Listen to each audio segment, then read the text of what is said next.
artistic director of Empty Space and one of the theater directors for X-Page. What you're about to see are a collection of stories by women who hold so many different histories, experiences, perspectives in their bodies, in their voices, and the stories that you're going to see on stage. And I think everyone who was involved can agree with me that this process has really encouraged us to reflect on where we come from, how we ended up here, and where we're headed. When I think about my own lineage, which I've been able to trace back about 3,000 years, my family has been in the same village in India and found their roles as farmers until now, when we immigrated and were planting seeds, like so many of us, and growing new roots on this planet. And I also think about how this history I've been able to trace is just a fraction of the history of this land that we are on right now, and the First Nations, Métis and Inuit who've been caring for this land and continue to do so today. And with today and this event in particular, I want to acknowledge that we're so privileged to be doing this on the Haldimand Tract, on Six Nations territory, traditional territory of the Anishinaabe, the Haudenosaunee, and neutral peoples, on land that has been promised to them and has yet to be returned. So whether we've been here for a few months or weeks, or we've been here for so many generations, we all definitely play a role in moving towards conciliation and finding out how we braid all these histories, cultures that we're bringing together. So I really encourage you to think about this afternoon and as you walk out of here, where you came from, how you ended up here, why you ended up here, and where we're headed. And how part of moving towards this incredible future that we're all really hoping for includes lifting up the women and the matriarchs in our communities. And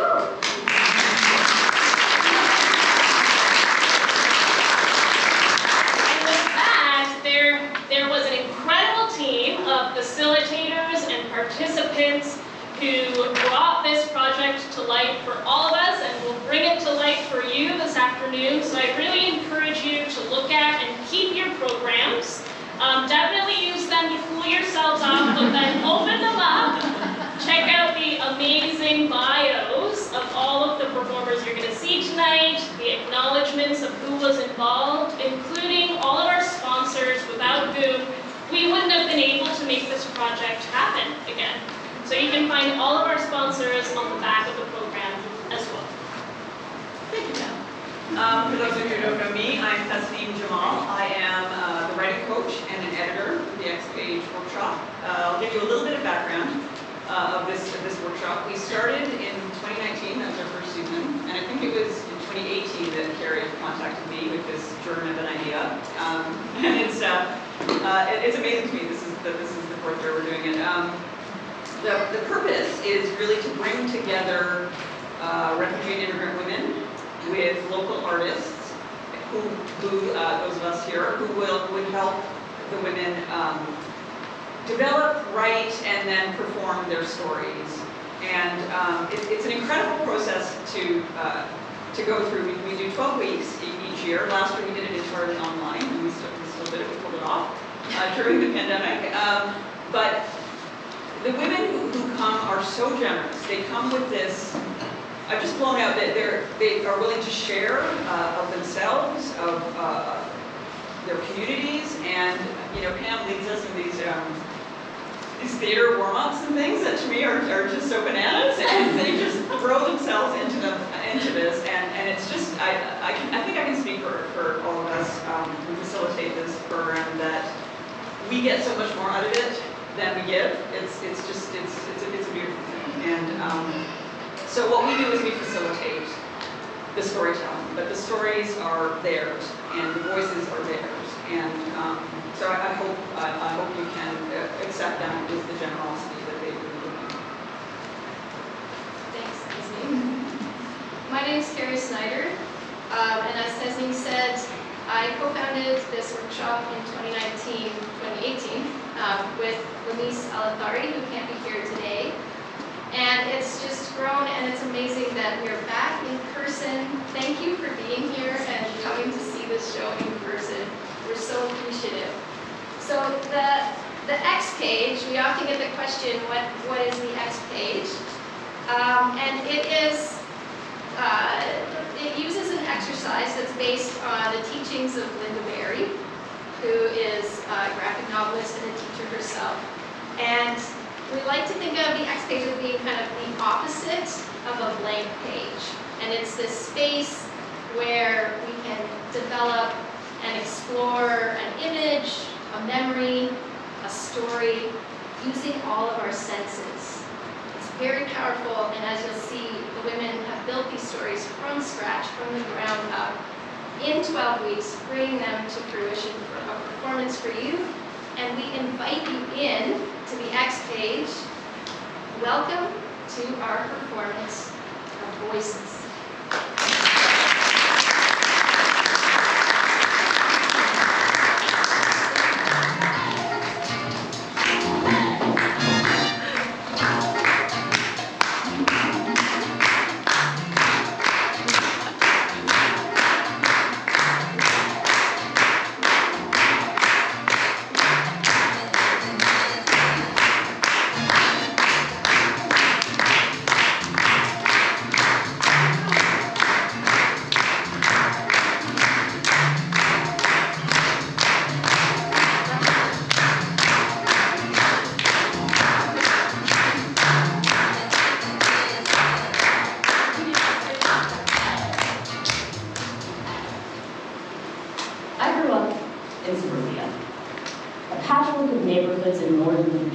Stitched together by malls, shopping centers, gas stations, and churches, and the roller rink. A horde of kids lines up, $5 in hand, waiting to be let into the 6 o'clock session. The white-haired woman sits at the ticket window, checking skates and taking cash. A bubblegum popping teen stands at the doorway, tacking on wristbands before letting anyone through the rink. Inside, it's dimly lit. Pink beams from the spinning disco light weave around the galaxy pattern carpet, spotlighting shooting 5-point stars, patches of gum gone black, and unrecognizable planets from outside the Milky Way. They haven't started the music yet, and the glossy ring floor is still empty. I'm waiting for my friends to come in. We are deep. No, we're in that frantic era of middle school, deep in the throes of puberty. Whether tentative or more sure-footed, we're stepping into who we want to be. But that gap to adulthood is always wider than anyone expects, so we end up stumbling haphazardly into the grown-up versions of ourselves. I slide off my tennis shoes and shut them under the bench before sliding on my rollerblades. I haven't worn them since my summer crash. There's this hill in one of the divisions of my neighborhood. It's steep and long enough to satisfy the need for a thrill without feeling too dangerous. Sometimes I'll escape the house without my helmet for an extra thrilling time. On that day, though, the universe whispered in my ear. My mom would call it common sense, but that doesn't always avail itself to young, immortal beings. Grab your helmet, the universe said. Just this time, you should. I was, and still am, a creature of instinct, of gut, of faith, an animal listening for cosmic direction. It's an extension of that immortality, relying on the wisdom of the greater envelope of chaos. So, I grabbed my helmet and headed out. The thrill as I gained speed on my rollerblades transformed into terror. At the bottom of the hill, I turned too soon and jumped the curb. I went flying into the middle of the road, pitching backward until my body was parallel to the ground before I was pulled back to earth. My helmet hit the asphalt first. Today, though, my head is above my feet. Today, I put my rollerblades back on. Today, the universe is quiet. Ryan gracefully plops down next to me on the bench. We've been classmates since 3rd grade, and this year he's finally outgrown me. He splays his longer legs and slunks over to lace up a pair of brown leather roller skates. Ryan is about 60-40 on remembering to burn his own blades. Today is obviously a 40 day. Even the most professional, slickest skater cannot stay upright on the roller rink rentals. So, we either bring our own blades. Actually, I'm convinced they grease the wheels just for the laugh. So we either bring our own blades, or it's renter beware. The air is thick and unmoving, smelling of sugary syrup, butter, and sweat. The closest breeze is taking a spin around the ring. We glide counterclockwise. We sing and half dance and laugh over a soundtrack of the early 2000s mixed with 70s hits. Then, a slow song comes on. Couples skate. It's time to head for concessions. We're balanced over by the brick wall, sharing popcorn and candy, while the couples from newly minted to the ripe old age of 2 weeks wind their way around the rink hand in hand. Hey Ryan! We wave him over to join the gossip sesh. We need to know what he's heard from the low brass corner of the band room. He glides over, maybe smoother than he's expected, because he has to stop short at the wall. And before he can set down his top dog cup of Coke, he starts to teeter, then totter, steep, dangerous angles. Then he disappears. Ryan! I lean over the wall to see the cup still filled to the brim as he lifts it up and onto the wall. Ryan pulls himself upright to a round of applause.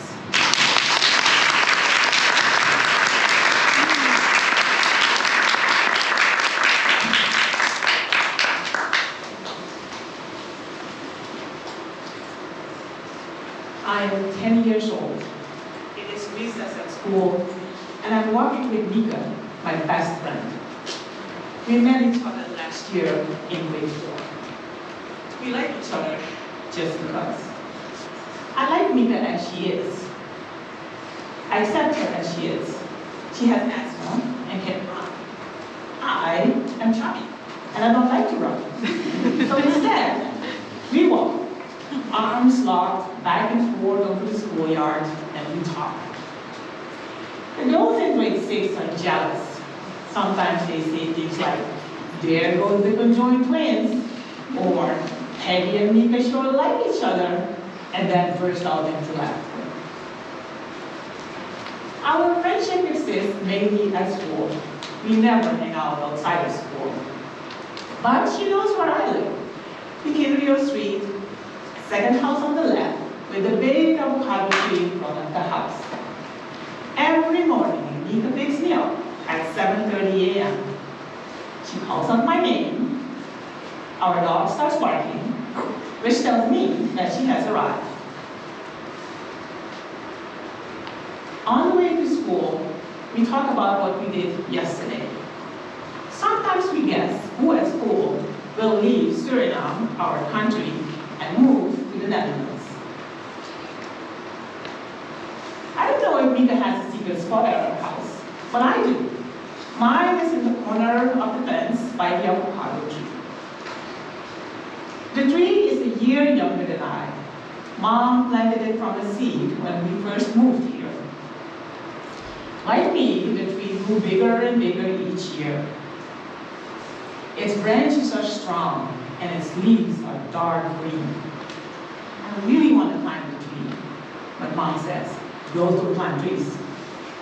I ask, why not? They will never bear fruit if you do. Besides, you might fall and break something. That doesn't make sense. Girls are not allowed to climb trees, but the tree doesn't bear fruit anyway. A while ago, my brother left his clothes on the floor. Mom asked him to pick up his clothes from the floor. When she came home, they were still there. Frustrated, she flung his underwear into the avocado tree. Maybe that's why the tree doesn't grow any avocado. One afternoon, while Mom was napping, I go to my secret spot. It is hot, and there's no breeze. I hear the neighbor's radio playing Hindustani music, which means that it is after 4 o'clock in the afternoon. I look up and think, shall I? Nah. But my urge to climb is strong. I pull myself up on the rose branch and sit on it. I then move towards the tree trunk. The wavy bark feels rough. I reach for the next branch and stand up. My legs are shaking and my heart is racing. I decide to go up one more branch. I can feel beads of sweat on my forehead and upper lip. And I look down and I feel overwhelmed by the view from up here. I don't know how to get down. What if Mom wakes up and starts looking for me? But I manage, and I jump from the lowest branch. I feel triumphant. A while later, on a Saturday morning, Mom is out raking the yard. I'm inside eating breakfast. Then Mom comes in, and she said, have you seen the small avocados on the tree? I nearly choked on my breakfast. No, I have not. Mom says, I have thought about taking this tree down, but it was worth waiting. I nod approvingly. I should have climbed it sooner. Next time I see Nita, I tell her what I did. She laughs and pinches her nose. She always does that when she doesn't want to make any noise while she's laughing. She then shakes her head and says, "Aye, boy, you are trouble. But don't worry, your secret is safe with me." At age 10, I truly believe that it was my superpower as a girl which made the tree finally grow avocados. It's only in adulthood that I realized that it takes about 10 to 13 years for an avocado tree to grow from a seed to a big tree that can bear fruit.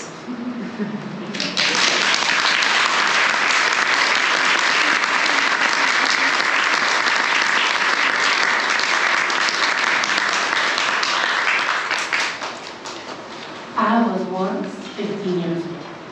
I went to my friend Jenny's house to do her assignment, or integrated science assignment, till the following day. Jenny, who doesn't like doing her assignment, chose to bake a cake instead with our assignment. Do you want to help? No, I can't bake. You go ahead. Jenny started taking out the ingredients, the bowl, the whisk. As she was about to put all the ingredients together, a friend of hers came by. Hey boy. Can you finish baking the cake for me? No, I said.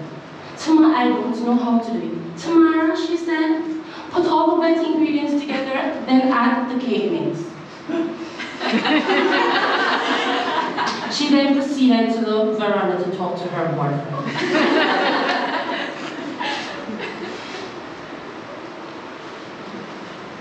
On the counter, I saw 3 eggs.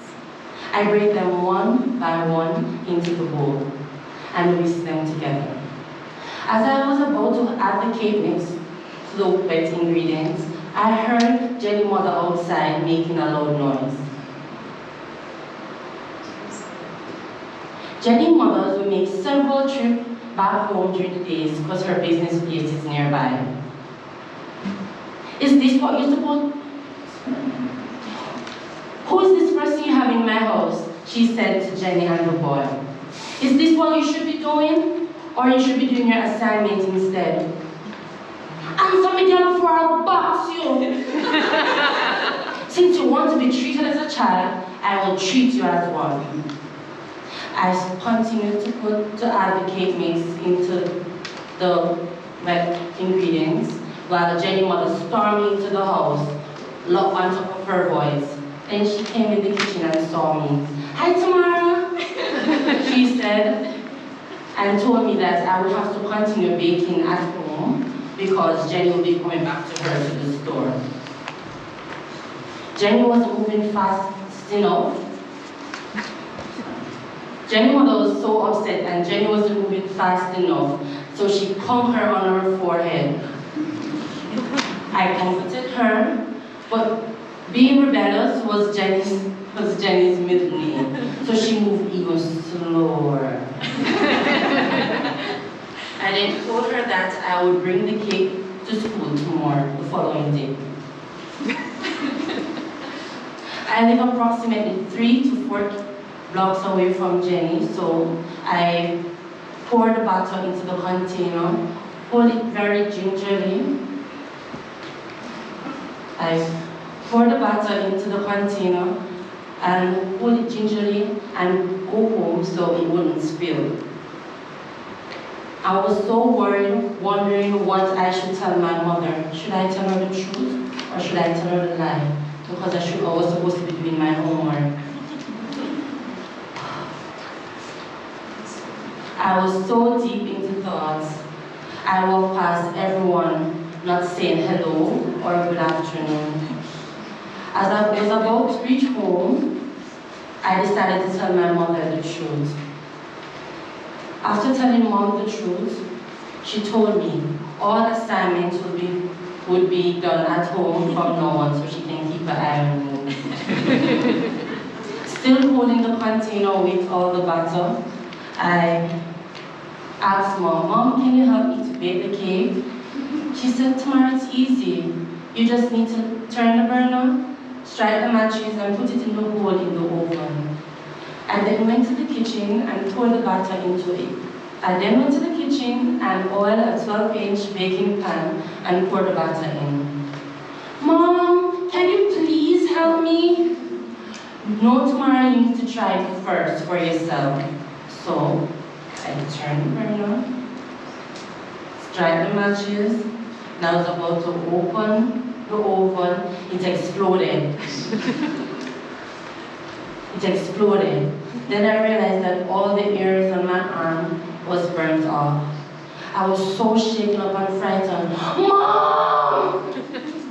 I was so frightened. Then she ran into the kitchen, and as she was supposed ran into the kitchen, and as she was putting the cake in, she explained, Tamara, you must first open the oven, then turn the burners, strike the matches, and put the cake in. Within 35 to 45 minutes, the cake was ready. Even though it was frightening, I was pleased to have baked my first cake.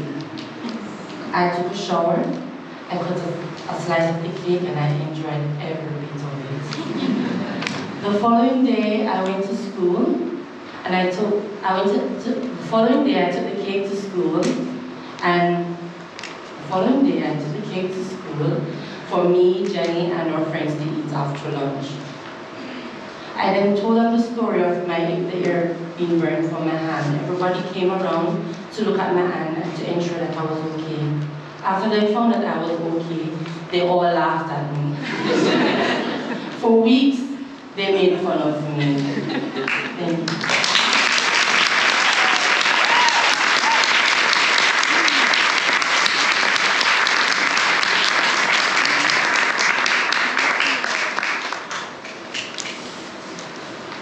mom is a high school teacher in China.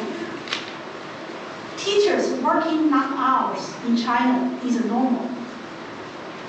Because of the demanding job, the government would provide free accommodation to the teachers so that they could balance their family life and work. I remember many times after I walked home from school, my mom would greet me with big smiles and delicious meal.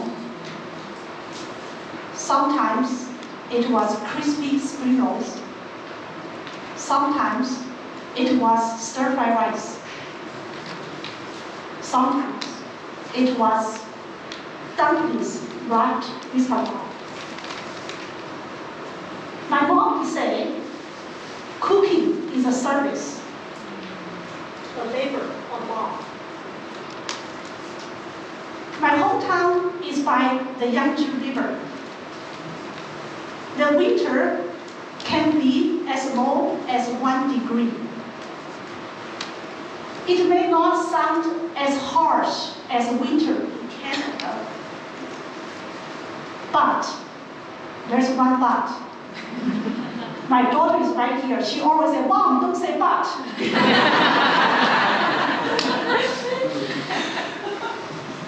But with humidity and without central heating, winter in my hometown can be bitterly cold. After long walk home from school, my poor hand would be frozen cold and puffy red. The first thing I got home was putting my frozen hand under my mom's warm belly. The warmth from her body slowly warmed up my poor frozen hand. After the meal, I would do homework like a typical good girl. One was in grade 1. I came home without signing mom. No delicious meal to fill my empty belly. No warm body to warm up my frozen hands. A note left by mom said she would be home late because of long meeting at work. I decided to surprise my mom by preparing a meal for her. I took the rice out of the rice jar, put into the rice cooker, plugged it onto the wall, push the on button. While I was waiting for the rice to be cooked, I was dancing and singing in the kitchen, waiting for the magic to happen. A delicious meal would appear in 20 minutes. Mom came to the door. Her smile was radiating like a sunshine. How is your day, my little panda? Mom, please cover your eyes. Come here with me. Open your eyes. Oh no, what happened? Why the rice turned black? What happened? Mom explained I should add water into the rice. I'm sorry, Mom. My little panda, this is the best meal I'll ever have. Thank you. Next time, Mom. 40 years later, both my mom and I still remember the first meal I made, an uneaten charcoal rice. 40 years later, 75, a well-respected teacher in the community. She is still teaching. She has turned her duty of teaching to a passion, to a labor of love. Cooking is a service. When we add the ingredients of love, even a charcoal meal, an uneaten meal can still be remembered 40 years later by a daughter, a mom, and a daughter who becomes a mom.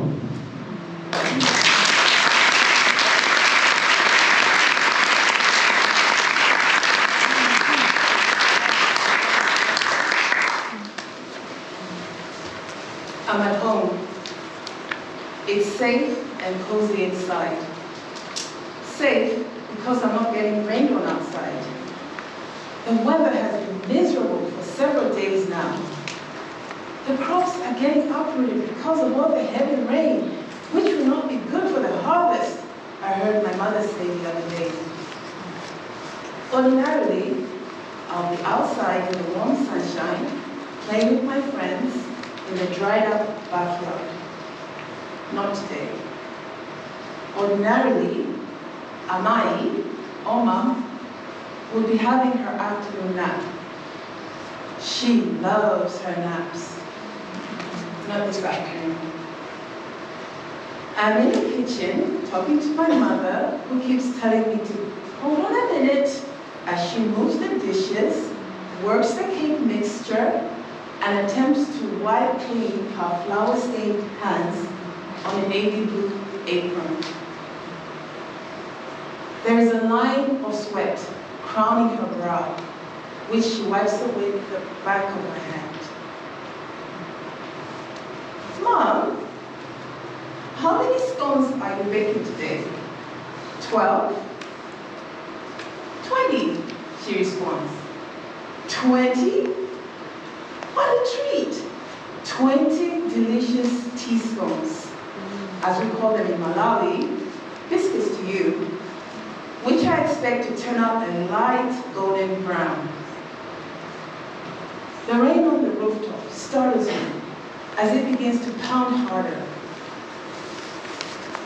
I feel a strong breeze brushing aside the kitchen curtains, and the chill briefly creeps over my bare arms. There is the smell of fresh baking wafting through the air, and I start to jump excitedly, ready to revisit the familiar taste of the tea scones. Before I can taste one, I hear a sound, a loud tap, tap, tap sound, coming from the dining room across the corridor. Being a curious Jane, I forget about the golden treats and push open the door wide. To my surprise, there's a blackbird pecking at the windowsill, a sound that is quickly starting to irritate my ears. The bird is not afraid of me and keeps making the tapping sound, even as I try to scare it away. The bird turns to face me and says my name quietly at first, but much louder, and calls out my name, but instead of a sweet twinkling sound, I hear a deep male voice calling out my name. Toko, Toko, Toko. The bird's face morphs into a human face. Just as I am frightened by this apparition, I awaken from my dream to hear my brother, Tiona, calling out my name. Toko, Toko, Toko. I reluctantly push myself over the edge of my childhood bed. No longer 8 years old, but a grown mother with 2 children. I gently opened the door to behold a man, my brother, wearing a black shirt and black pants, covering his older dark brown skin, bearing 2 tired but kind eyes. Hi, big girl. Thanks for waking me up. I muttered submissively, accepting his request to go to the kitchen where everyone was waiting. My sister cousin, who has baked a dozen scones, the smell that was teasing my dreams, offers me one to have with my tea. My eyes scan the kitchen, hoping to catch a glimpse of my mother also baking, but she's not there. There is a stream of countless relatives coming in and out of the kitchen, the central hub. Ah, it is a Saturday afternoon, and she should be having her nap anyway. One of my younger cousins exclaims excitedly, saying she got the last jar of jam. But I am distracted by the tassels on her black headscarf, swaying side to side as she speaks. I see a sea of black all around me. Almost everyone is adorned in black. I feel overwhelmed by the lack of color. I need a change of scenery. With one gasp, I silently step outside, unobserved by those near me, into the fresh air outside. There's no rain this afternoon, but there are angry gray rain clouds advancing from the horizon. I step into the garden my mom loves so much. I am drawn to a cluster of yellow daisies. In this little corner of my paradise, I am reminded of why I am in Blantyre, Malawi, far away from Kitchener-Waterloo. One flower, one precious flower, my mother Daisy, is no more. She rests peacefully underneath the now dry, brown, broken ground.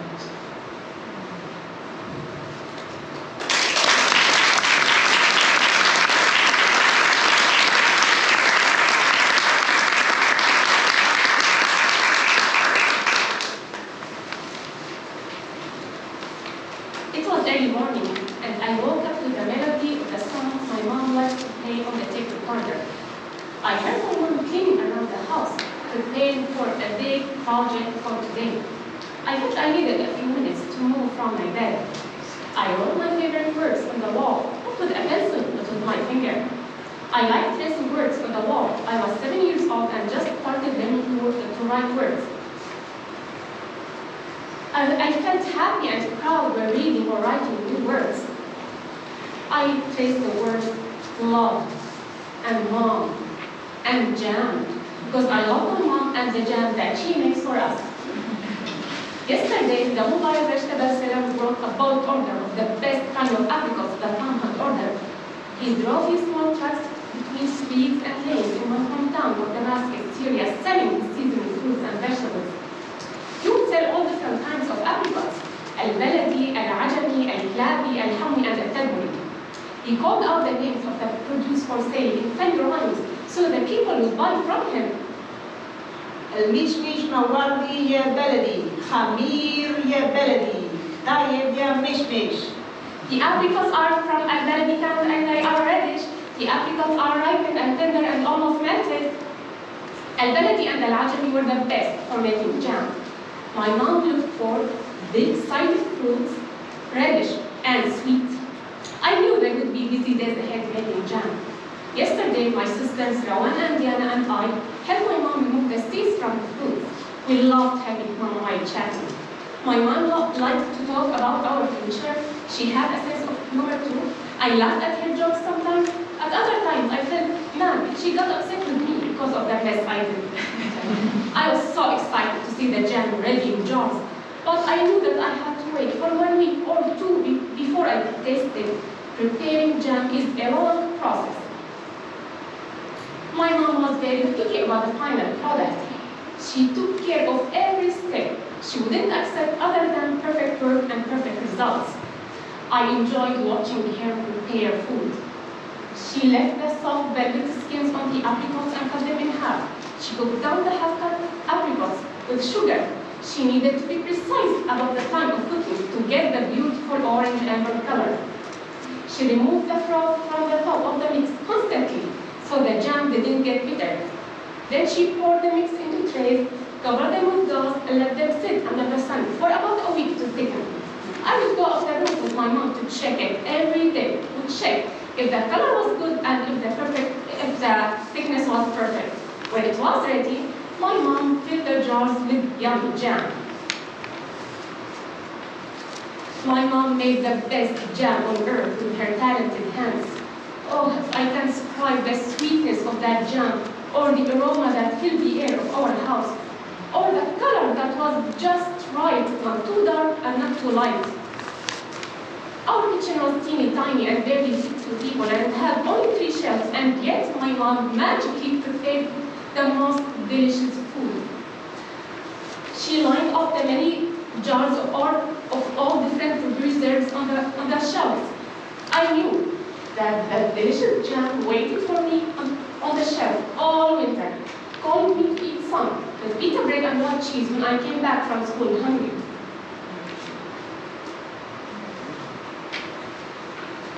My mom's care accompanied us even after she passed away the year I turned 14 years old. That year, that winter, I found the jam that she made the year before waiting for me on the shelf when I came back from school. My mom did not know that she would leave us forever, but she left us this treasure that she made with her hands. I miss those days that were bundled with love, care, and warmth from my mom. I wish that my mom could have spent more hours talking to us, kissing us, hugging us, telling us more stories about her childhood, and sharing with us dreams and wisdom. I miss her, and I know that my mom's love and care were packed in that delicious jam.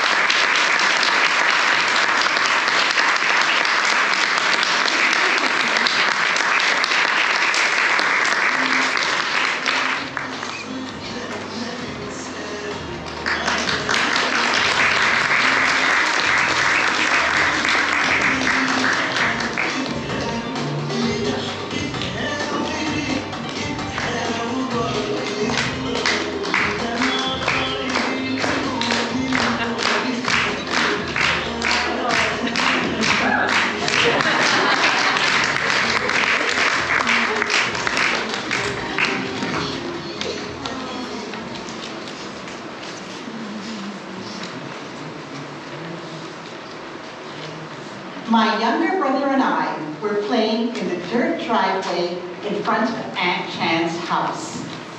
We were bored. We had come from Port of Spain, the capital of Trinidad and Tobago, to central Trinidad, to a village called California, for a family wedding. The name California sounded glamorous to my 9-year-old imagination. It was not glamorous. Aunt Chan's house was small, with peeling paint. The sun was high overhead in a cloudless sky. "Let's build Mount Everest," my brother said. We hunted for pebbles and made a pile. Aunt Chan had a high-pitched voice that motored on in a mix of as she gave out orders for the wedding planning. Somebody had to cut banana leaves and wash them down so she could use them as plates at the wedding feast. The Tassa drum band was still haggling with her over their feet. She shot down her brother's suggestion to include curried châtaigne in the feast. It would make everybody gassy, so definitely not. Then her anxiety turned to panic. Hey, we need a virgin to rub the saffron on the sun. What about Indra? One lady offered. I said, a virgin, Parvati.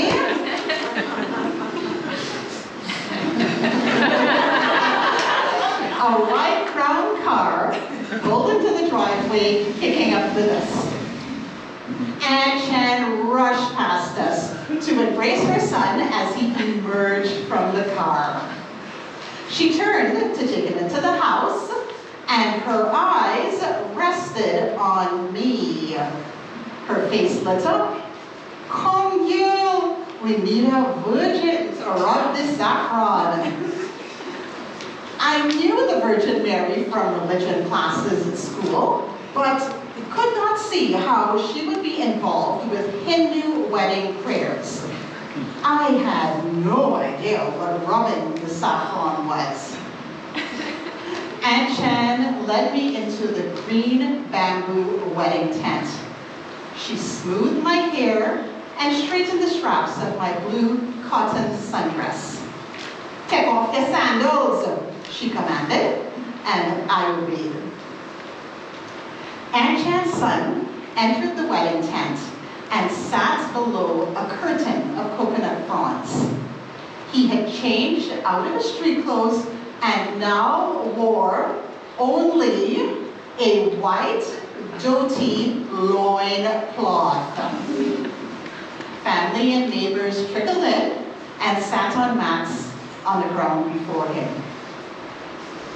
Aunt Chan offered me a brass plate filled with glittering yellow paste. Rub up the saffron on his chest. He is the bridegroom. I wanted to obey, but I didn't want to touch a strange man.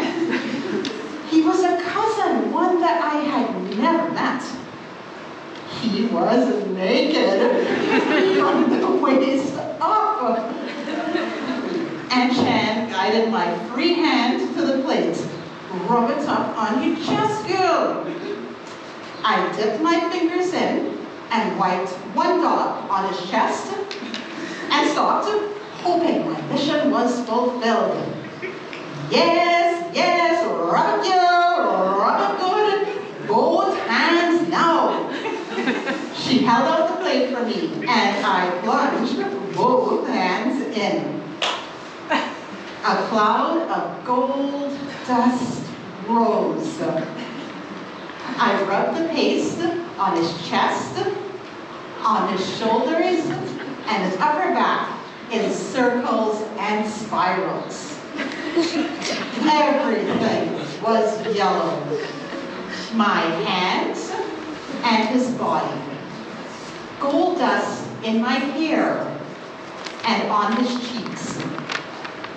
Flecks on the white cotton trim of my sundress, and in streaks on his loincloth nestled in the folded fabric. Aunt Chan led me outside of the tent into the blinding light of the noonday sun. She gave me a sideways hug, careful not to get any saffron stains on her new pink sari. You did good on Andy. I was really worried we wouldn't find a virgin today.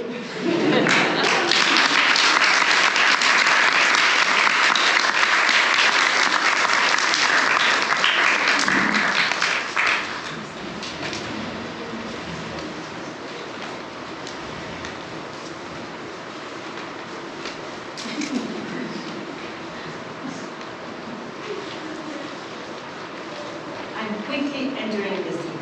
We are in Miramar, Argentina, for our summer vacation.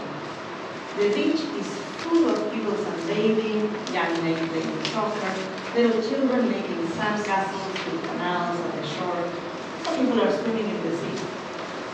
I am 16 years old, and I can see both my 6-year-old sister, my youngest sister, in the sea. She's far out, and the water is by her neck. It's a sunny day, hot, and the waves are the usual, a bit rough if you're not paying attention. I think she's starting to get out. I'm worried, so I decided to go in and check on her. As I get in, I can feel my sun-bathed, warm belly getting cooler as the water goes up and up, covering my chest. I'm wearing my first bikini ever. Colorful stripes, small but not tiny. It makes me feel older, a little more responsible somehow. She's bobbing up and down. She's definitely afraid of trying to get out.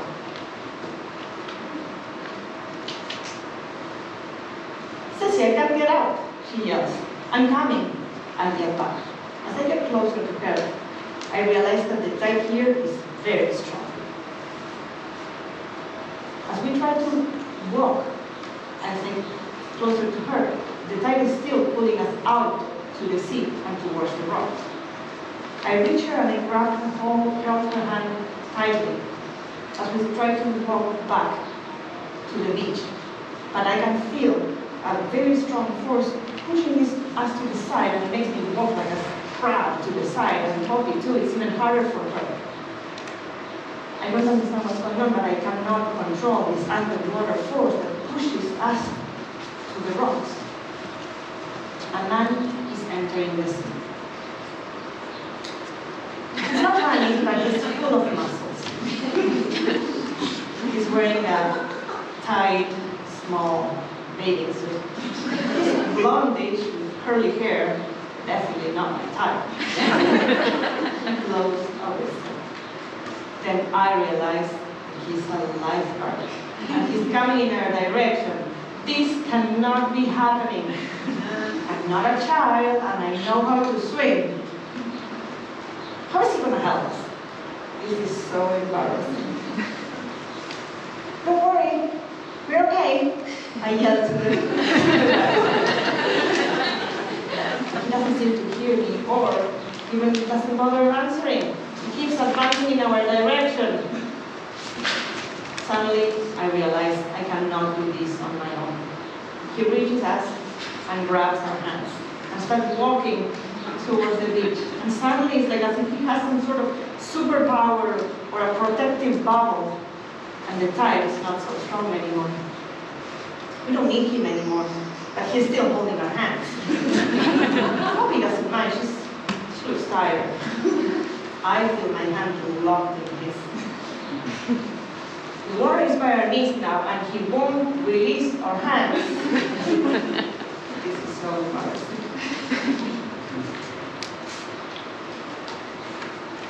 Everybody at the beach has been watching the scene. There's not a lot of action at the beach, so everybody was watching from the moment the lifeguard went into the water. Now they're staring at us. Our dad and my stepmom ran towards us, leaving behind a huge semicircle of strangers. The strangers are clapping their hands, the usual after a rescue.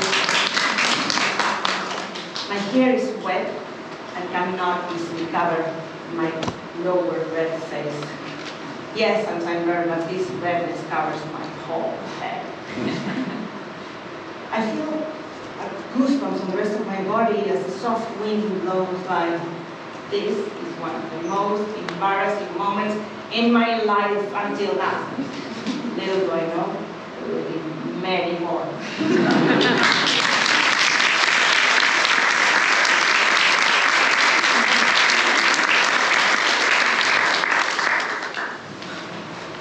It was a dark time in the middle of summer. We were visiting our family in north of Iran for vacation. We were staying staying at my Uncle Ahmed's house.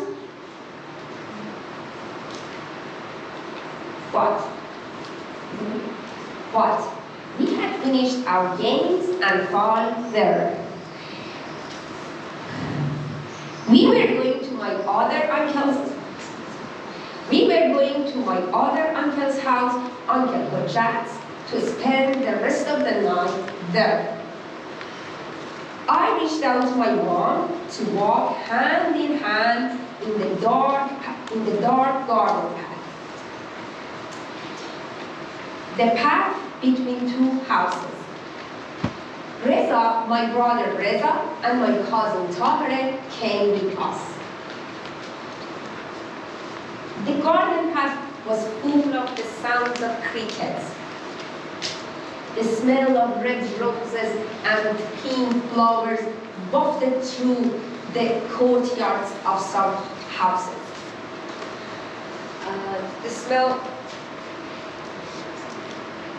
The path was lit by the moonlight, which made us children more calm and relaxed. We were laughing, but Mama was worried. Run, run, get there soon, it's too dark. Reza asked, Tarek, have you ever heard our dad's story? How he passed by this graveyard and saw a white spirit with whom he spoke? Tarek sounded excited. No, really? You mean Uncle Murtaza saw a white ghost in this graveyard? How? When did it happen? Yeah, in this village certainly. When our dad was only 16 years old, he stayed up late at one of his friends. When he was returning home, it was completely dark, like now. He decided to try a new path to his parents. The path besides this graveyard. Dad walked very slowly. His heart was full of fear. He suddenly saw something white and glowing right beside the graveyard. There. My cousin Tahir gasped. Reza's words made the path more darker and even longer. Dad was very scared. He was also curious. It looked like the ghost was pointing to the left and to the right.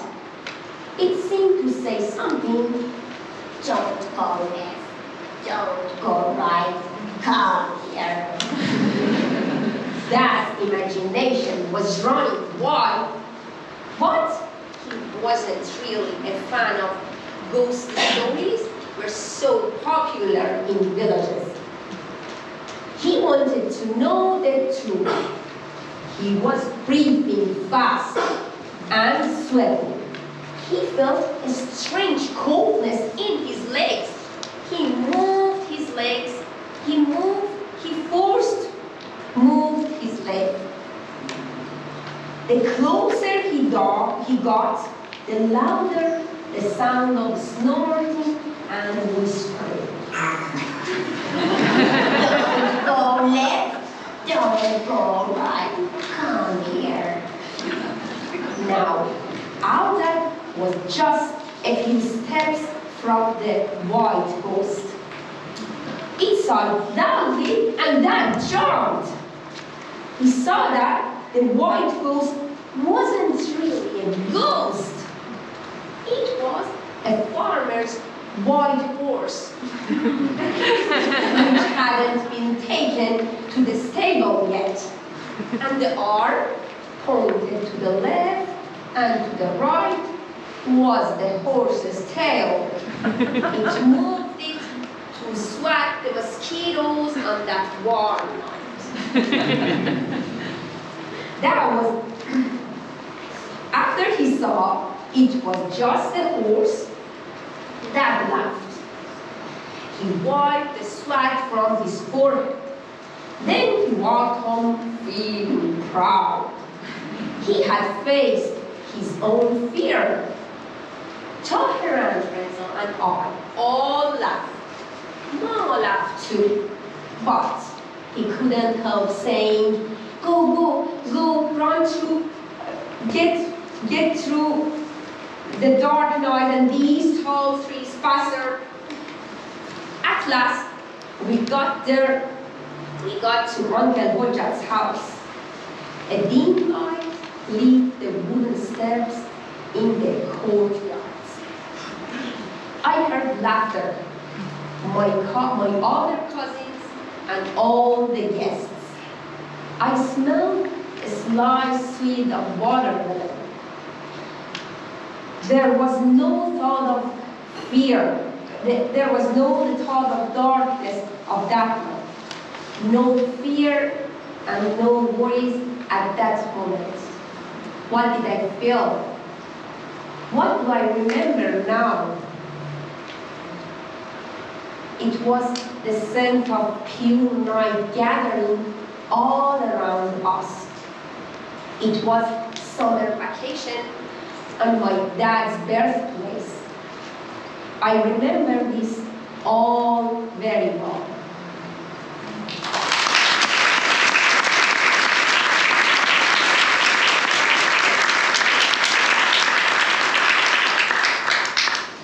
Lunch break is done. It's time to move on. Chebet, our forest guide, shouted. Tummy's full, we all scrambled to our feet. Plates and forks still in hand. Nothing tasted better than pilau rice and meat. Pick up any plant, leaf or flower, and make a soup on your plate. I picked pink flowers, small spiky leaves, and big succulent leaves. I made a slimy pink soup. The forest gives us so much, Chebet the forest guide was saying. You never know, you could have made a cure for HIV right on your plate. Listen to the forest, he urged. What do you hear? Captivated by his passion, we all closed our eyes and listened. We were on the slopes of Elgon, a volcanic mountain that lies on the eastern border of Uganda to Kenya. The forest surrounded us, thick, hot, and humid. Calabash monkeys called out to each other, their echoes bouncing off the undulating terrain. The air smelled of rotting wood, fruits, and fresh greens all at once. The fiery tangerine ants crisscrossed our paths, moving along the tunnels and highways made by their own body. Pity the foot that stepped on those highways.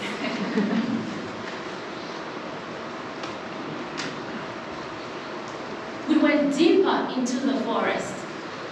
I was at the front of the line, right next to Chebet, asking all the questions my 9-year-old brain could summon, but mostly just showing off. I knew how rain was formed. I knew how soil was made. I knew most of the names of the plants. Well, my dad, he was a forest guide too, and he spared no teachable moments. We came to a huge tree with a big trunk and thick dark leaves. We rested under its shade, happy to take a break. It's free time, Chebet announced. You can do anything you want to do. Some played duel with small stones. Others made dolls with twigs and leaves. Others made bouquets of flowers. Others made mukatiat, a cushion-like donut thing that you put on your head when you carried a heavy jerrycan of water from the river. I picked up some flowers and tried to make a necklace. Suddenly, a loud rumbling voice filled the air. Startled, everyone dropped what they were doing. Who are you? And what are you doing? Who gave you permission? I threw the flowers I was holding away from me and braced myself to run. Kato had jumped into a bush nearby and I was heading there too. Behind me was a stampede of children who were falling all over each other, trying to run in different directions all at the same time. I looked for Chebet. There he was, lying flat on the ground, right next to the overturned water jerrycan, completely terrified. When I saw him like this, I knew we were in deep, deep trouble. He motioned us to get down on the ground and stay quiet.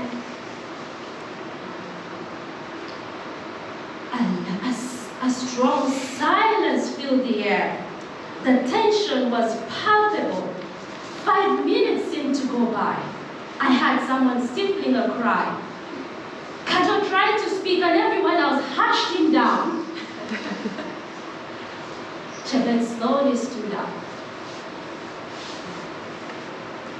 What do you hear the forest saying? He said. This time, even I did not have an answer. That whole week had come. Everyone was trying to figure out what the voice was. Was it a ghost? A witch? A spirit?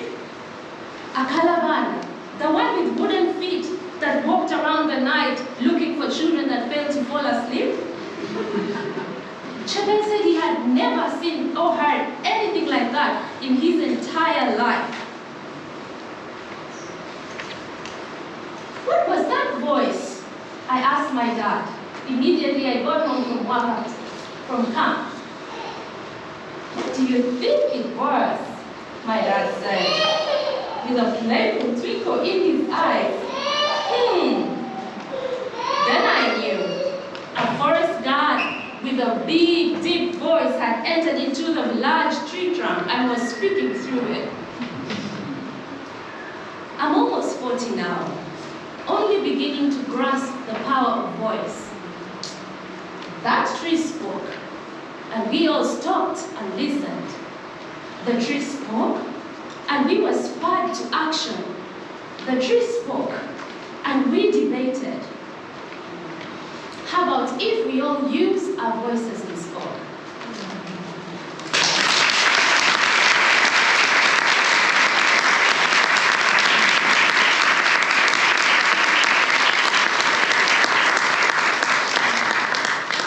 Gravity.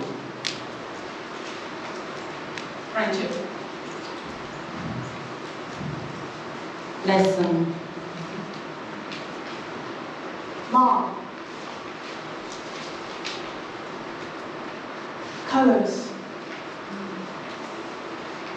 Sweetness. Celebration. Memories.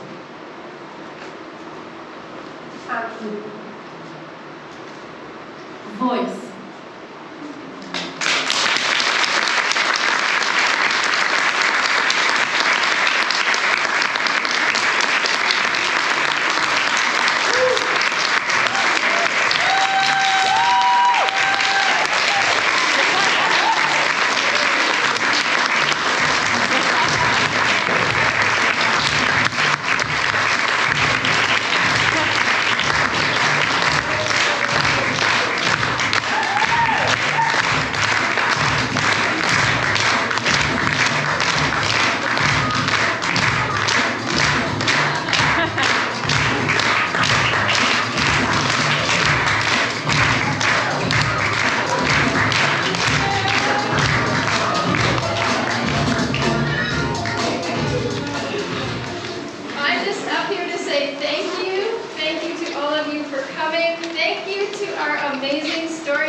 to invite you to stay and celebrate with us. We have planned a little reception. I believe it is down those stairs when you go through the doors. It's in the dining room area by the windows. There are snacks, there are drinks, and we just welcome you to stay, hang out on the patio, and celebrate with us. Thank you.